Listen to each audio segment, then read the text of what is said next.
Bien, buenas tardes. Em, Hoy en la sesión de la tarde vamos a ver los sistemas urbanos de drenaje sostenible. Me vuelvo a presentar, soy Andrés Cataldo, arquitecto y magíster en sostenibilidad, en intervención sostenible, y hoy vamos a hacer un pequeño repaso de resumen respecto de lo que hemos hablado y ver algunas distintas estrategias de sistemas urbanos de drenaje sostenible, a los cuales vamos a llamar SUDS. Primero, ¿cuál es el foco principal de estos SUDS, de esta solución de gestión de aguas pluviales? Ahí es importante tener en mente, siempre en consideración, que la idea del SUDS, uno, es devolver el agua a su ciclo hídrico natural o acercarlo lo más posible al ciclo hídrico natural, y para eso trata de desechar las grandes infraestructuras y trata de controlar en origen. Controlar en origen bajo tres lógicas iniciales o tres grandes conceptos que son los conceptos para agua de todas las posibles maneras que tenemos de manejar el agua. Uno, captar el agua. Dos, retenerla. Y tres, infiltrarla, es decir, devolverla a la tierra. ¿Para qué hacemos eso? Hacemos eso para controlar las inundaciones de la ciudad, ¿verdad? Como salvaguarda de la infraestructura gris, para adaptarnos también a las sequías, es decir, cada vez con la certificación que tenemos en el país, vamos viendo que llueve menos, entonces esa agua que cae es cada vez más preciosa, es cada vez más preciada porque hay menos. ¿Cómo nos adaptamos a esa sequía? Uno, tendría que ver con la flora, con las especies vegetales que ponemos en nuestros espacios públicos y en cómo también esos espacios públicos son capaces de aprovechar esas aguas. Y por otro lado, en la reducción del efecto de isla de calor, que es cuando las ciudades se sobrecalientan por el exceso de hormigón, donde captan la energía solar y luego la irradian, y en general las ciudades están mucho más calientes que las zonas vegetadas o las zonas de campo alrededor de las ciudades.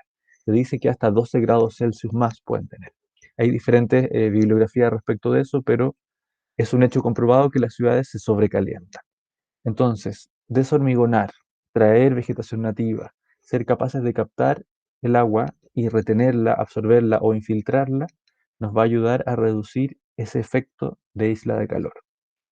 Y aquí tenemos una comparación que a mí me parece muy interesante, es decir, una infraestructura tradicional, lado izquierdo, la infraestructura gris, con un sistema de desagüe de aguas lluvias, versus al lado derecho una infraestructura verde. Es verdad, una infraestructura que se basa en las soluciones de la naturaleza y cómo la naturaleza nos enfrenta a muchas posibilidades y, como habíamos hablado antes, a múltiples funciones para solucionar un solo reto. Vemos aquí en el lado izquierdo que las escorrentías, aquí dice escorrentías contaminadas, ¿verdad? O sea, las aguas de la calle tienen hidrocarburos que vienen de los vehículos, bajan por el colector y luego escurren hacia la pendiente y se gestionan de manera centralizada. Mientras que en la infraestructura verde, en el lado derecho, vemos que las aguas que están contaminadas infiltran a la tierra, pero al infiltrar se empiezan a depurar. Si se fijan aquí abajo podemos ver donde dice infiltración de agua depurada, porque la tierra con sus partículas empieza poco a poco a liberar y idealmente hasta poder purificar el agua, cosa que no contamine las napas freáticas. Aparte de eso, la planta, ¿verdad?, obtiene bueno, los nutrientes de la tierra y el agua que hemos ido captando. Aquí aparece la fitovolatilización, es decir, la humidificación del aire a través de la respiración de la planta y la presencia de un elemento natural y ecológico. Entonces, estas dos lógicas de infraestructura las vemos así, a una manera, a una escala un poco más grande. Vemos lo mismo, aquí a la izquierda vemos que cada uno de estos cuadrados es un sumidero de agua, los cuales se van conectando, interconectando entre sí como un sistema de gestión de agua, para luego detenerla y descargarla en algún lugar, en el río Mapocho, en otro lado, combinarla con los alcantarillados en el peor de los casos y contaminar el agua de lluvia, pero en general gestionarla de manera global, gestionarla a nivel urbano y no hacerla localmente. Mientras que al lado derecho vemos una manera de gestionar también el agua, pero basada en la naturaleza, en donde todas estas aguas confluyen hacia un lugar de inundación y ese lugar de inundación las retiene, las filtra, las limpia y permite que se infiltren y se evaporen. con ciertos beneficios colaterales o cobeneficios, como la presencia de arbolado de un parque en el fondo. Podemos construir un parque inundable. En la misma agua, la forma de pensar es la distinta.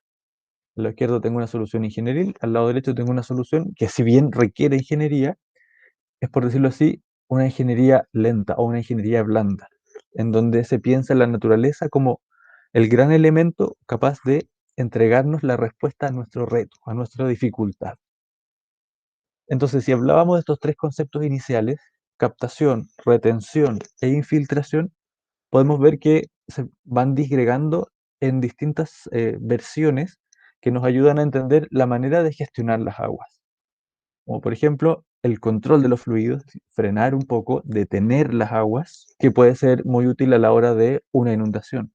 Por eso, en las zonas altas de la precordillera de Santiago, existen unos parques inundables que ayudan a detener las aguas y evitar que inunden la ciudad. Luego de eso podemos retenerla. ¿Para qué la queremos retener? Para infiltrarla, para aprovecharla en consumo, en riego o, no sé, para crear un humedal estacional. Depende de lo que queramos, ¿verdad? Pero retenerla es una de las opciones. Ahora, hay que ver ciertas cosas como reales. Por ejemplo, en Santiago, con la poca pluviometría que tenemos, retener el agua para riego en verano no es real. El agua es muy poca, el agua tiene que ser tratada porque está mucho tiempo guardada de invierno al verano. Termina siendo inviable hacer riego con las aguas pluviales en Santiago, pero podría ser mucho más viable hacer una microcuenca que se mantenga húmeda por más tiempo, evitando que se riegue, pero no sé si gestionándola desde un lugar centralizado como un estanque. Eso es más bien para climas de más alta pluviometría. Aquí al lado derecho tenemos la filtración, es decir, que el agua vaya pasando a través de diferentes capas. Pueden ser horizontales o verticales, o sea, entrando en la tierra o avanzando entre distintos elementos como plantas fitodepuradoras que las filtran para ir mejorando su calidad. Luego la infiltración, es decir, el paso a través de las capas para ir entrando en la tierra, y el tratamiento, o sea, que las aguas sean tratadas. Puede ser mecánico, puede ser biológico.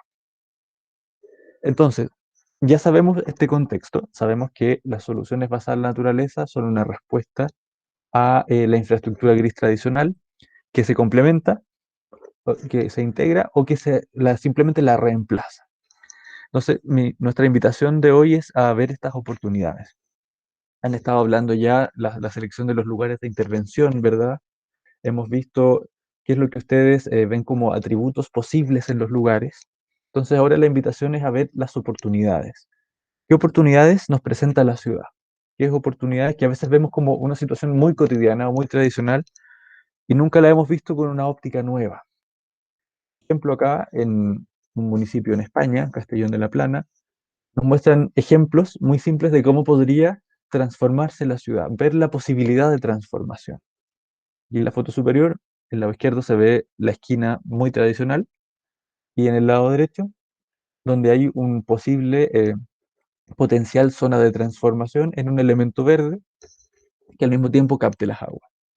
O abajo vemos que está la calle, un bandejón muy normal, no nada especial. Con un pequeño tratamiento, el bandejón termina siendo un espacio de inundación, un espacio de captación de aguas y también un espacio más verde. Cosas, elementos urbanos que son muy cotidianos, elementos urbanos que nosotros vemos todos los días en la ciudad y que de repente, con una mirada nueva, con un ojo distinto, más aguzado, empezamos a ver las posibilidades. ¿Y dónde más tenemos oportunidades? Todos en nuestros barrios tenemos tasas con árboles, ¿verdad? En mayor cantidad, menor cantidad, distintos tipos de árboles, pero en general las ciudades tienen en ciertos puntos arbolado urbano. Y el arbolado urbano no es solo algo que requiera o consuma agua, demande agua de la ciudad, sino que también es la posibilidad de aprovechar la tasa para que las veredas y las calles se vuelvan nuestra superficie de captación y, teniendo las pendientes correctas, la tasa sea el punto de filtración e infiltración de las aguas pluviales. Si ya no es solo un árbol que nos demanda agua, dependiendo de la especie, algunos demandan más que otras, sino que por el contrario, es el receptáculo de las aguas de lluvia y es la oportunidad de la infiltración en un universo donde todo está hormigonado. Ahí tenemos una zona deshormigonada que es una oportunidad. Y por otro lado, estos son ejemplos de otros países, ¿verdad? Esto está en inglés, pero la idea es, y el gran concepto es, ¿cómo podemos transformar el techo? ¿Cómo podemos hacer que nuestros inmuebles, nuestras casas, nuestros edificios, dejen de tener un techo solo para proteger a las personas que están adentro y el techo se vuelva un elemento fundamental como ayuda a la recolección de agua? Lo vemos en el dibujo de arriba, ¿verdad? Esta gran flecha celeste que muestra las aguas que bajan de la cubierta del techo y que se pueden canalizar, primero tomar, ¿verdad? Y luego canalizar para aprovecharla. ¿A dónde? En infiltración, en tratamiento, en almacenaje, dependiendo del clima, ¿verdad? Como hablábamos, y en uso de la misma casa. Aquí donde estoy yo en Chiloé, la gestión de aguas pluviales y el uso de las aguas pluviales para uso residencial es muy usado. Se usa para la cocina, se usa para el baño, ¿verdad? Porque la pluviometría es alta y es una realidad. A veces vemos solo la realidad local, ¿verdad? En Santiago hay muy poquita agua, no nos pasa, no podemos hacerlo, pero nosotros acá en Chiloé tenemos, todas las casas tienen un estanque que recolecta las aguas de las cubiertas. Y a veces estamos hablando de miles de litros recolectados que pueden surtir la casa en las épocas en que no llueve o en las semanas en que no llueve. Entonces, pensar las cubiertas, los techos como una oportunidad es una lógica nueva de pensar, ¿verdad? Ya estamos viendo que existen piezas urbanas que podrían ser intervenidas. Vemos que los árboles o las tasas de los árboles, este recorte en el pavimento es una oportunidad. Vemos que los techos son otra oportunidad. Y los mismos suelos. A veces el suelo, cuando alguien se plantea rehormigonar o repavimentar un lugar, el hormigón y el asfalto son las primeras opciones. Pero ¿por qué no pensar en algunos pavimentos que sean modulares, que sean más pequeños y que, por ejemplo, como esta foto del medio, en su adoquín, en su pieza menor, permita entre ellos el paso del agua, ¿verdad? Esto estamos hablando del pavimento como un elemento permeable, el pavimento permeable, o pavimentos drenantes, en donde el agua no necesariamente tiene que escurrir hacia otro lugar, sino que el agua puede quedar en el pavimento y empezar a infiltrar levemente, es que siempre y cuando las capas inferiores del pavimento, es decir, no tenga un adhesivo como cemento, sino que esté montado sobre una cama de arena y que abajo existan capas drenantes. Entonces, nos damos cuenta que sin grandes infraestructuras, sin grandes costos, podemos, el pavimento ciertamente es más costoso, pero con las cosas que tenemos, los pavimentos existentes, las veredas, las cubiertas, los bandejones, podemos hacer cosas. Podemos cambiar esta mirada para hacer una ciudad más sensible al agua, que se responda mejor a los momentos, los pocos momentos de pluviometría y que evite las inundaciones, pero que por sobre todo valore el agua como un recurso importante y la tome, la infiltre, la aproveche, recargue los freáticos, riegue las especies vegetales que tengamos y hacer un círculo cada vez más parecido al ciclo hídrico natural. Entonces, ¿cuáles son algunos tipos de los sistemas urbanos de drenaje sostenible? Es importante que hablemos de algunos porque a la hora de planear esta intervención, estas intervenciones aquí en Renca, necesitamos tener algunas referencias de, bueno, ¿qué podemos hacer? Sabemos que hay oportunidades, ya vemos que hay que ver distinto, pero también es bueno tener algunas referencias que nos ayuden a visualizar un poco las posibilidades de intervención. Este en particular quise ponerlo primero por, aquí lo dice, uno de sus principales beneficios es que es la técnica de más bajo costo. Es decir, podemos hacerla de manera con muy poco impacto económico, pero que sí tiene un gran impacto a la hora de la gestión de las aguas pluviales y del cambio en cómo percibe y cómo se ve la ciudad. Se llama jardín de microcuenca, es decir, así como la cuenca del río Mapocho es una gran cuenca, la cuenca esta sería una cuenca pequeñita, es decir, un pequeño riachuelo que podríamos nosotros excavar en el territorio. Y este jardín, uno, tiene beneficios paisajísticos. O sea, empezamos ya no tener un quizás bandejón abandonado, sino que hay unas especies que empiezan a crecer, especies que empezamos a plantar, ciertas piedras o áridos que le van dando interés de acuerdo al paisaje.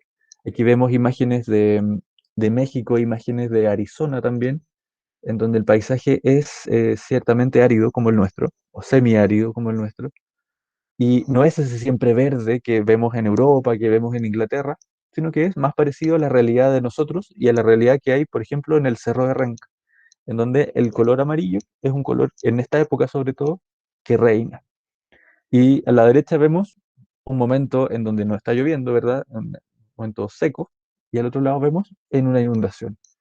Y cómo la calle, que es la gran captadora, le entrega el agua a esta microcuenca y la vuelve un espacio distinto, interesante, y que poco a poco va a ir infiltrando las aguas hacia el interior, hacia la tierra. Entonces, con una excavación simple, con un trabajo de paisajismo simple, podemos hacer espacios que respondan al agua. Ahora, en la foto anterior, me devuelvo, aquí en el lado izquierdo, podemos ver que las soleras están interrumpidas, ¿verdad? El borde de la vereda se corta para dejar pasar el agua de la calle.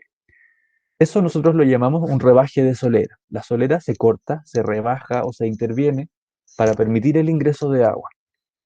¿Cuál es uno de los conflictos que tenemos con esto nosotros? Es que las jurisdicciones son muchas, ¿verdad? Las calles, la vialidad está administrada por una entidad, mientras que las veredas y el espacio público están administrados por otros. Entonces, para este proyecto, lamentablemente por los plazos que tenemos, no resultaría viable hacer rebajes de solera, pero sí creo importante que los conozcan, que los vean, que a lo mejor en su misma casa donde hay alguna solerilla o algún borde podamos ir interrumpiéndola para permitir el flujo de agua, también para tener la conciencia y la noción de futuros proyectos. Quizás acá vamos a tener que hacer más el aprovechamiento del agua de las veredas, el aprovechamiento del agua de las cubiertas, pero el agua de la calle, por un tema de plazos y presupuesto, no vamos a poder incorporarla. Eso no quita que podamos pensarlo a futuro, ¿verdad? Y acá tenemos otro ejemplo, el jardín de lluvia. El jardín de lluvia es más bien similar a la microcuenca, solo que no tiene una cuenca tan marcada, pero cambia en sus capas subterráneas. Aquí lo vemos, en este corte se ve que existe bajo el jardín que es visible, como este que aparece acá, este es un jardín en Nueva York. Bajo el jardín visible existen capas de distintos áridos que permiten una filtración e infiltración de aguas a mayor velocidad. Ya está diseñado para captar estas aguas de lluvia. Tiene dimensiones menores, también es inundable, pero como tiene capas filtrantes, la inundación se produce menos, pasa más rápido el agua hacia abajo. También esta es una de las oportunidades que tenemos en los espacios que hemos ido analizando y en los lugares que ustedes han ido votando. Tenemos las franjas filtrantes, es decir, elementos lineales que pueden tener anchos variables y que abajo tienen diferentes capas de gravas o de áridos que permiten la infiltración mayor. Generalmente esto se usa para acompañar, no sé, parques lineales, carreteras, caminos, porque ayudan a un poco solucionar el tema de las inundaciones en elementos lineales. Nosotros, quizás por la morfología del espacio que tenemos, los elementos lineales no van a ser tan necesarios, pero me pareció interesante mostrarles el corte, esta sección, en donde se ve esta línea que confluye hacia un punto más hondo, donde el agua se puede acumular, pero el agua se acumula no tanto porque filtra más rápidamente e infiltra hacia las capas inferiores, que llegan a recargar el freático y en el momento de excesiva acumulación tienen un desagüe. Aquí aparece un tubo. Vamos a leer muy brevemente estos tres, ¿verdad? Las microcuencas, los jardines de lluvia y las franjas filtrantes, que son tres distintos sistemas urbanos de drenaje sostenible, fácilmente aplicables a los espacios urbanos que nosotros estamos viendo en la comuna de Renca. Multiplicar los valores, hacer este SUDS o estos SUDS nos van a permitir incorporar especies nativas. ¿Qué especies deberíamos incorporar? ¿Qué especies van a ir, por ejemplo, en la zona que no se inunda, mientras qué especies podemos poner en las zonas que sí se inundan? Bueno, hay un comportamiento distinto de las plantas y los saberes de la comunidad, de cada de los vecinos y de los viveros que tenemos, nos pueden ayudar a decir, bueno, qué cosas tenemos, qué cosas podemos poner y qué cosas mismas podemos ir aprendiendo del cerro que tenemos al lado y que nos puede ayudar a decirnos cuál es el lado de la sombra, cuál es el lado del sol y qué especies poner. Por otro lado, tenemos, esta imagen está en inglés, pero yo los ayudo con la traducción, muchos servicios ecosistémicos en esta intervención. Por ejemplo, aquí dice claramente infiltración, es decir, que el agua pase, pero que también esté filtrada, o sea, que pase más limpia, que reduzca el flujo, o sea, que evite estas grandes inundaciones. Pero aquí me parece algo muy importante, la recreación, es decir, que permita espacio para que la gente se recree. Recreación no es solo niños jugando, sino adultos sentados conversando en un lugar grato, ¿verdad? Un espacio para estar, un buen espacio para estar. Y se fijan, esta avenida es una avenida simple que tiene unos árboles ya adultos, pero en ese espacio uno puede pasear cómodamente, aparte de los servicios ecosistémicos que va a tener. Y si se fijan acá, la reducción del efecto isla de calor por la sombra de los árboles, por la evapotranspiración de la tierra, aquí mismo lo dice, la evapotranspiración, y el refugio o el hábitat para la biodiversidad, aves, los insectos y las mismas especies vegetales que empiecen a crecer. Entonces, con intervenciones menores, con intervenciones me devuelvo como esta, que están un poco más relacionadas con el clima en el que nosotros estamos, con las especies que nosotros tenemos nativas, podemos tener múltiples funciones. Funciones para las personas, funciones para la gestión de agua, y funciones para mejorar la calidad de la ciudad. Aquí, esta imagen a mí me parece súper interesante, también es de México, de una convocatoria en donde voluntarios trabajan en un bandejón para construir estas microcuencas. Y si se fijan, todas estas personas, bueno, están ahí con su camiseta, ¿verdad? Hay un programa que llama a voluntarios para poder trabajar y adoptar de alguna manera estos bulevares en la ciudad de Hermosillo, en México. Y los vemos claramente que están cavando, están haciendo las cuencas, poniendo los áridos, las piedras, para luego pasar a la etapa de plantación. Ya se ven algunos hoyos aquí en donde van a ir las futuras plantas, que era lo que veíamos. Entonces, ¿por qué no pensar en estas soluciones de bajo costo, de alto impacto, de gran involucración y de no solo de codiseño, sino que en algún momento podríamos pensarlo también de co-construcción, que podamos ir todos en alguna sesión, ayudar a cavar y hacer que estos espacios se vuelvan resilientes al agua con un valor social agregado. Bien, eso es cuanto les quería explicar, muy brevemente, ¿verdad? Hacer un recordatorio de las posibilidades de los sistemas urbanos de drenaje sostenible y paralelamente mostrarle algunos casos para que podamos ir aplicándolos al proyecto. Muchas gracias.